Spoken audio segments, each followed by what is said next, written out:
What is up, everybody? Happy Friday and welcome to the Early Edge. I'm looking at the chat and I'm smiling. There's a lot of energy. There's a lot of exclamation points. There's a lot of like button smashes, which I absolutely love. Before we bring in the stars of the show, let's take a look at the recap screen. We were on a heater the last 2 days, but here, 3-4, not our best work over the last 3 days, though. Very much a winning record.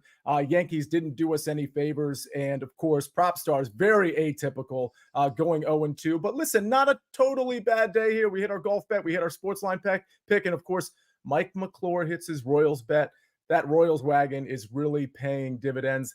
Let's bring in the stars of the show. But we do it a little differently on Friday. We try to raise the level a little bit. Welcome to Big Pick Energy Friday.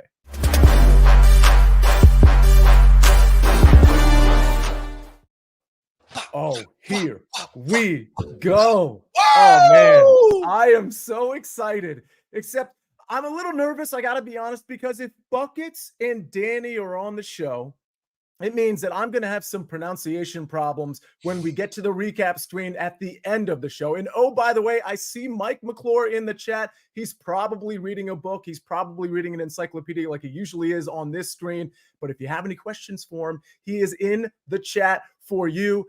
Chip Patterson, I got to be honest, I'm feeling a little slow today. I need a little bit of a pick-me-up, or if you will, a chip-me-up. Good morning, Sia. Good morning, Bucky. Good morning, Danny. Good morning, Snake. Good morning, Early Edge fam. Look, I can't lie. I can't lie to y'all. Y'all are my family, and I needed to chip me up. I am so tired of getting kicked in the crotch in overtime playoff hockey. All right? I am so sick and tired of this. But you know what? I woke up this morning, and I put that despair to the side. I brought the positivity on. I'm still riding high. Sia.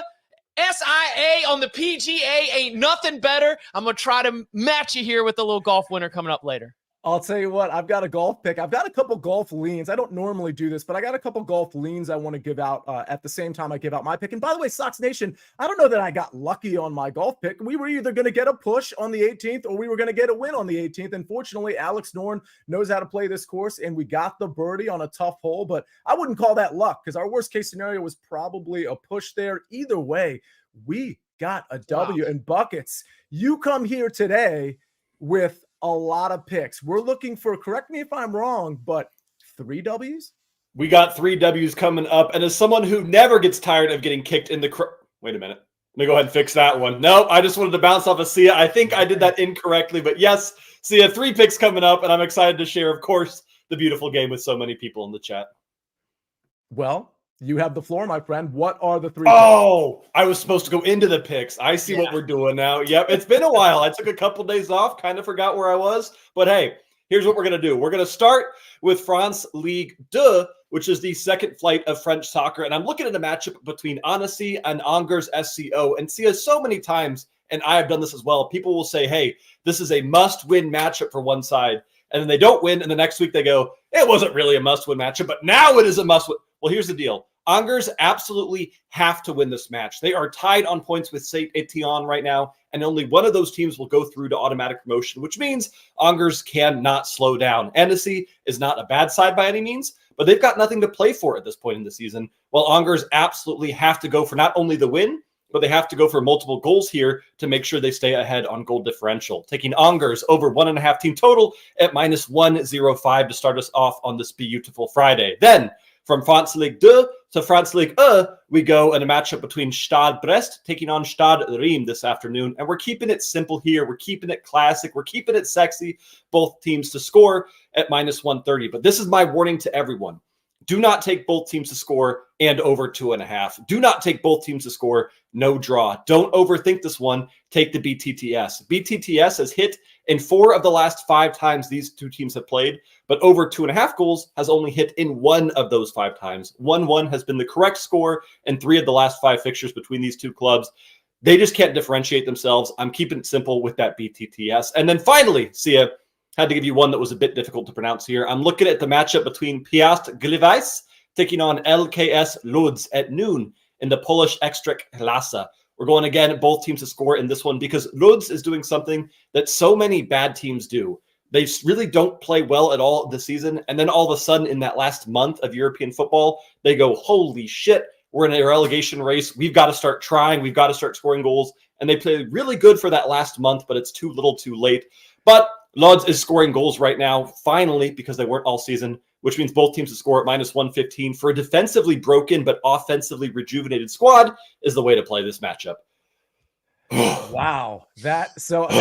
Now I know, Buckets. Now I know why you wanted to take a breath, skip a beat a little bit before rolling into your picks. And I got to be honest, that was kind of my bad. Danny, I should have gotten you involved before I even went to Buckets picks. So I saw you shadow boxing a little bit. Tell me but I don't want your picks yet because I'm going to give out a couple SportsLine picks. But how excited should we be about Fight Night this Saturday? We should be excited. See, it's not a pay-per-view, but it's UFC Fight Night St. Louis, and a bunch of hometown St. Louis fighters are going to be fighting on the card. It's actually low-key. I kind of like Fight Nights sometimes better than pay-per-views. Big, hyped-up events, and then a bunch of fighters go to decision or sort of point fight and stay safe. And these Fight Nights, they go for it, man. They know that, this is their chance to kind of make a splash for themselves. And as a New Yorker, by the way, just got to get this in there, Chip, I'm a classic fair weather Ranger fan, right? I don't pay attention during the regular season. The playoffs come around. I'm outside Madison Square Garden pumping my fist. 3-0, baby, on your Canes. I'm so sorry I had to rub it in, but here I am, a classic New York hockey fan. Chip, your response.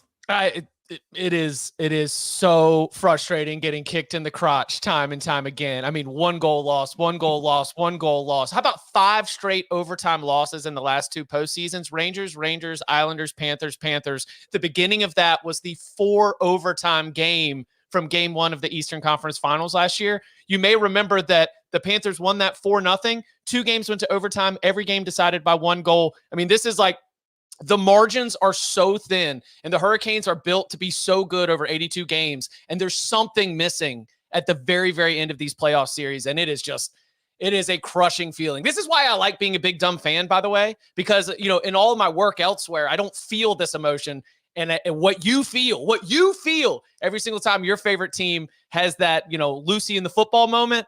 Yeah, I tap into it apparently once a year, usually around May or June.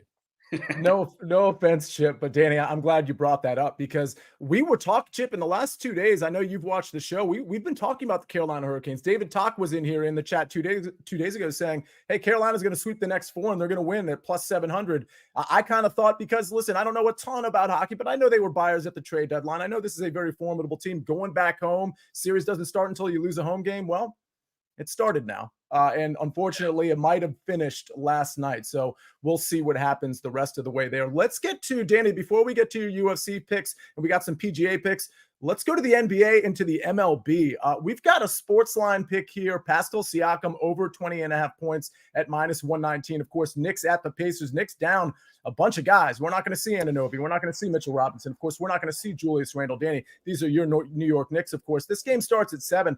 I think Siakam's going to have a nice game. I like this over 20.5 points. Honestly, I'd probably take a look at the points, rebounds, and assists, but that's probably super inflated at this point. Okay, we're going to go to the MLB. That game's at 7. This game's at 7 too. Twins at the Blue Jays. This is another SportsLine pick. We've got Kikuchi under 17.5 outs. If you're on SportsLine, you probably know that one is courtesy of Amags. I think that one is Amags, but I'll say this. Amags and Proppy have a bunch of picks. A lot of these prop-oriented picks, outs picks, they are on the site right now. So if you're a member of SportsLine, you are getting a handle on these right when these bets are placed. And by the way, if you want to place these bets, go to BetMGM. BetMGM. New customers can sign up today and get up to $1,500 in bonus bets. Just place your first wager of at least $10 and you'll receive up to $1,500 instantly if your bet loses with bonus code EDGE. That's bonus code EDGE, E-D-G-E. And by the way, speaking of leans, maybe we can get Mike McClure's reaction to this because the juice is on the under. I kind of like the Orioles over of 8. I'm just throwing that out there. Diamondbacks really good against lefties. I think Cole Urban could regress a little bit. This is not an official pick, but since we were on baseball, figured I'd throw it out there. Maybe Mike McClure has something to say about the over. Brandon Pfaadt potentially getting lit up on the other side at Camden Yards, over of 8. Mike, I'd love your advice on that one. All right, we got to get to some more picks, but first, we got to hear a message from our partners. Well, you need your sports news anywhere? We've got breaking news to bring you. Then get your sports anytime you want them. Big trade news overnight to discuss. Because we know you need sports all the time. A lot of movement in the rankings this week. A legend adds to their legacy. We're bringing you that breaking news right here on HQ. CBS Sports HQ, anywhere, anytime, all the time. All right. We have a lot going on in the chat. Danny, before I get to you, Gipper's Pick says he's on Siakam points and rebounds. Japan says M2 is the GOAT. That's obviously factual. But this is the important one. Danny, before we get to your picks, Rick Funcannon Jr., and I know Moshe and a few other people are on this. He says, Sia, Boston first 5 -0.5 is a squad live chat play. Please call it out for the crew. Chat, you're always delivering. It looks like you're all on the same page here. Boston first 5 -0.5. That's the squad play. That's the crew play. Absolutely love it. Let's see what happens in that one. All right, Danny Brasco, we talked about it. We got fight night. We got reasons to be excited about it. Maybe one of those reasons is cashing some tickets. What do we got today? And hopefully, Sia, we're cashing a ticket in the main event of the evening that features one of the best fan favorite fighters out there. It's Derek the Black Beast Lewis, and I'm backing him in the main event, taking on Rodrigo Nascimento for my first pick here. I got Lewis at -148. That line's on the move. He's probably going to close closer to -170, I'd imagine. And I don't think he's a big enough favorite in this matchup. There are levels to this, and Lewis is the all-time UFC knockout leader. And he's done it at the highest level. I mean, taking on a guy like Rodrigo Nascimento, this is a bounce-back win for him. He faced a really good grappler in Jailton Almeida in his last fight. Almeida is being called the Brazilian Khabib. I mean, submitting everyone, controlling everyone. Lewis went all 5 rounds with him in a grueling fight, didn't get submitted, was in top mount, and showed that he's got the chop still. Even as an aging fighter, he's still athletic and has that toughness and cardio. I mean, in his last win, he hit a guy with a flying switch knee. So I think we're going to see some of that Derek Lewis magic here. Watch out for that lethal uppercut. Nascimento is a decent heavyweight fighter, but I don't think he has the ability to really beat Lewis. So I like Lewis to knock him out. Check out props that are coming out now on that fight as well. Okay, another fighter I really like on this card is Vyacheslav Borshev. But see on the recap screen, make it a little easier for yourself. Call him Slava because it's only May, but Slava Claus is coming to town. He does this whole song and dance. His IG handle is Slava Claus. Dude, it's so absolutely amazing. And you're going to love this guy. He's such a great fighter, also a fan favorite. Sharp kickboxing. He's facing a grappler in Chase Hooper. So this is a clash of styles. I think Hooper is going to have a tough time here. Hooper is a very crafty, long, lanky jiu-jitsu player. So if he gets you to the ground, he can be dangerous, but his takedowns aren't very good. He has a tough time getting it to the mat. And Slava has been working out at Team Alpha Male. They're very focused on their grappling and grappling defense. I think it's improved now after taking a couple losses to some wrestlers. If he makes you stand and fight him, you are going to get pieced up. His jab is super intelligent. His kicks are thudding. And the way he digs hooks to the body is nasty. People, you see the hook, right? It's not just hooking this punch here and putting your arm in a hook form. He hooks around the liver and digs the shot, finds the liver. He's put a few guys out with that. So look for that body work from Slava. I really like him in this spot at -135. Let's close it out with a dog. See, normally I'm bringing plus money to the show. I got to acknowledge, by the way, I've been a little cold on this show, so I got to give you guys some winners. I'm feeling a 3-0 sweep here. It's due.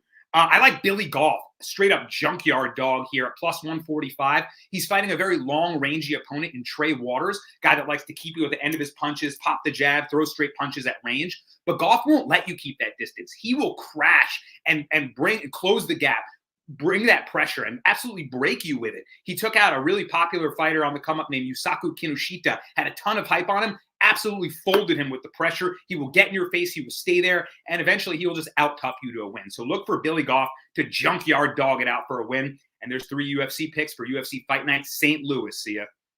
Wow, I absolutely love that. And thank you for the easy pronunciation on Slava Claus. Because Go Slava. Go Slava. Yeah, exactly. Thank you, Buckets. I could not help myself. We are definitely clipping that and posting it over every single social media we possibly can.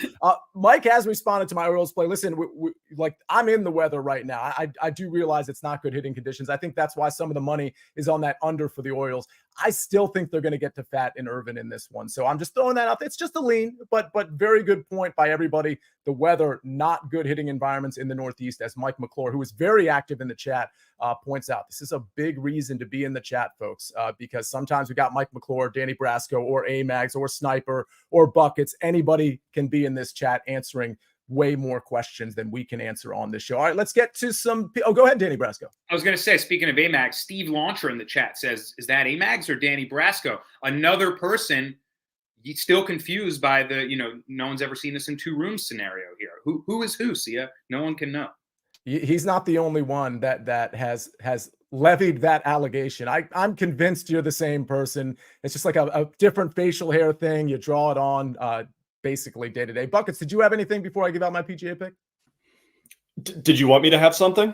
No, I thought you raised your hand. I'm sorry. I raised my hand to point out the fact that Danny was raising his hand. I just didn't want him to get skipped over. It wasn't a habitual showdown. I mean, I can always give a habitual showdown if that's what you're interested in, Danny. I just know that it's been tough for you recently when we showdown, so I didn't want to force anything because I want you to Ouch. Hey, man, credit where credit's due. He's had my number. Although last week Pantoja didn't get the submission. He I didn't thought get the Ursay sub. won the fight, but Pantoja did win. We go push there. We'll push on that one. But Tell you what, we can't end on a push between us. So I will give what'd you say, habitual? Is that what you called it?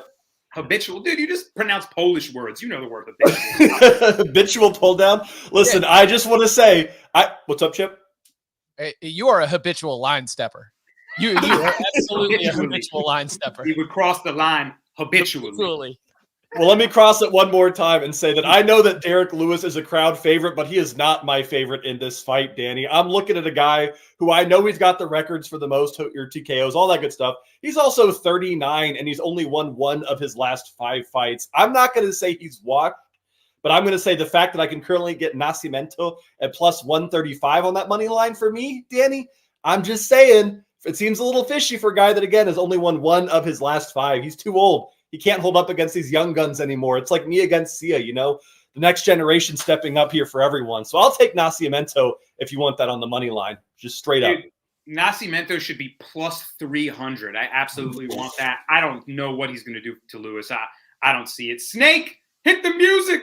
It's gonna be a showdown. Man, I just accidentally call on him, and Danny Brasco is a lot richer. All right, I absolutely love that. Let's go to some PGA talk. I'm going to be quick with mine. I've got a round 2 matchup. Not everybody is going to have this matchup, but on DraftKings, for example, if you click on group matchups, you're going to see Adam Scott minus 130 over Austin Eckroat. Group matchups means, by the way, for future reference, the group that they are in. There's groups of 3 going out. Adam Scott is in a group with Austin Eckroat and Ben Coles. Some of you might have just that 3-ball. I like that 3-ball as well as a lean. My official play is Adam Scott minus 130 over Austin Eckroat. However, if you only have the 3-ball, Adam Scott is plus 130 against Austin Eckroat and Ben Coles. I still like that as a lean for sure. Listen, Adam Scott is just the more tenured player on courses like this at Quail Hollow. I just think, especially in round 2, when the conditions are going to be a little bit more difficult, the pins are in a little bit more difficult locations. I don't think Austin Eckroat is really the guy to take command of a course like this. And we kind of saw that yesterday in much easier conditions. Austin Eckroat was quite bad. Adam Scott was okay. But again, long-term track record. Really like Adam Scott here, who, by the way, has very good recent history here as well. Minus 130 over Austin Eckroat in basically it's a head-to-head matchup, but I'm just saying it's under the group matchup department in some of these sports books. But again, if you have to take the 3-ball, that is certainly a lean I like. All right, that is my PGA pick. Now, Chip, you're dishing out PGA picks. What is your PGA pick? All right, we are going to go Brendan Todd over Brian Harman. And I was scanning, I was looking for the right spot, especially with someone that was going to be teeing off a little bit later than, where we are, give everyone some time to digest it. And this is a time where I'm going to go against a lot of my model, a lot of my approach, because the way the greens are at Quail Hollow, having that institutional knowledge or having the ability to be a very good putter or be good around the greens, that can be incredibly advantageous. And I think that that's what we've got with Brendan Todd. And when I talk about institutional knowledge, I'm talking about a golfer in Todd who, he's 37, 38 years old, later in his career. It's been a little bit up and down. You look when he played here last year, that was a T8. Brian Harman last year missed cut. But I want to go back even further, all the way to Green Hope High School, all the way to Brendan Todd playing his junior golf at Prestonwood Country Club in Cary, North Carolina.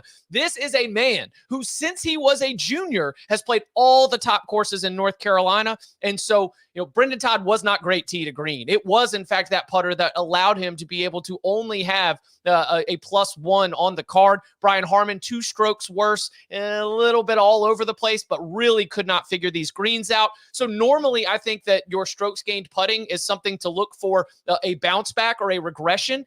At Quail Hollow, I actually favor it more. So let's go with the better putter, Brendan Todd, to be able to get a little value here at +114.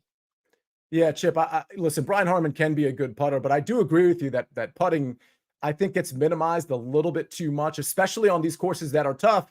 I mean, you to save par, like, you got to make some of these putts, and that's something certainly Brendan Todd could do. I like the plus money here. Yep, 100%. All right.